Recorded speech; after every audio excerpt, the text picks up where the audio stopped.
વિપુલભાઈ આપણને માર્ગદર્શન આપશે। સૌને નમસ્કાર, સૌને જય આદિવાસી, જય આદિવાસી, જય આદિવાસી। અન્યાયના વિરોધમાં ન્યાય મેળવવા માટે સ્વર્ગસ્થ મીરલભાઈ હળપતિની જે રીતે હત્યા કરી દેવામાં આવી છે, એનું અપમૃત્યુ થયું છે, ત્યારે 5મા મહિનામાં જ્યારે એનું ખૂન થયું, હત્યા થઈ, ત્યાર પછી આજે ફરી આજીજી કરવા માટે આપણે તાલુકા મેજિસ્ટ્રેટને મળવા આવ્યા છે, મામલતદારને મળવા આવ્યા છે અને આવેદનપત્ર આપવામાં આવ્યું। કેટલાઓ સમયથી આદિવાસી સમાજ પર અત્યાચાર થાય છે અને એના આશાસ્પદ યુવાનનું મૃત્યુ કરી દેવામાં આવે છે, ત્યારે પણ આ નફ્ફટ અને નાલાયક સરકારનું પેટનું પાણી હલતું નથી। આના માટેની પરવાનગી રેલી માટે લેવા જવા માટે પણ વારંવાર ધક્કા મારવા પડ્યા। એ દમન કોનું છે? આ સરકારનું દમન છે। પરંતુ જ્યારે પોલીસની ગાડી કોઈ દારૂની ગાડીનો પીછો કરે છે અને એની પલટી મારે છે, ત્યારે આખો પોલીસ તંત્ર તૂટી પડે છે। પણ જ્યારે આદિવાસી સમાજની હત્યા થાય છે, ત્યારે કોઈ પણ તપાસ કરવા એના ઘરે એના મા બાપને પૂછવા માટે કોઈ જતું નથી। અને જ્યારે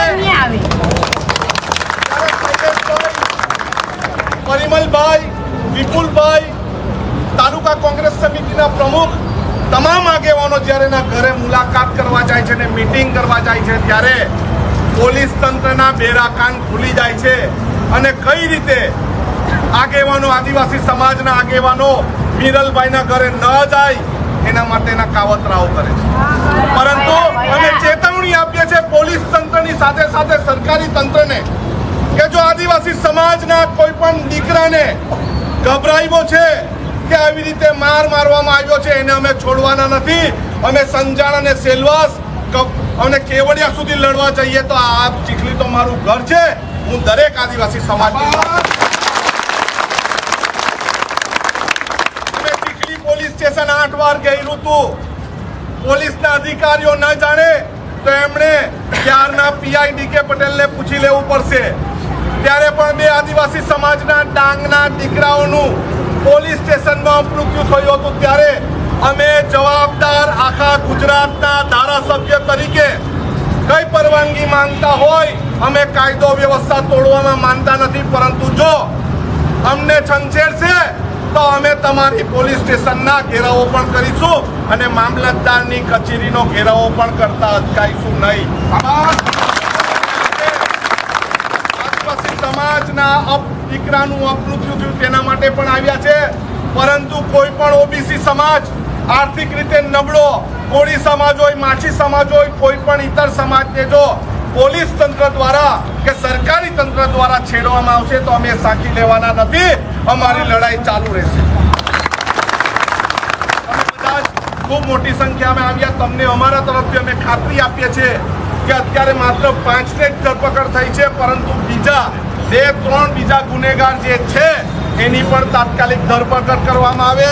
મીરલના ફોન નંબર પર ધમકી ભર્યા જેના ફોન આવ્યા છે એને પણ પકડવામાં આવે અને ફરીથી અમને જો ન્યાય ન મળે તો અમે ગાંધી ચિંધ્યા માર્ગે આ હાઈવે પર ચોકઅપ કરતા અટકાવવાનું નક્કી કરશું ને।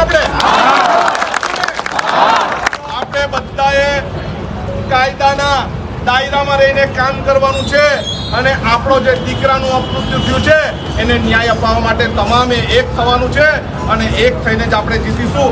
લડેંગે, લડેંગે, और लड़ेंगे, और लड़ेंगे, और जीतेंगे। वैष्णवजन तो तेने कहिए जे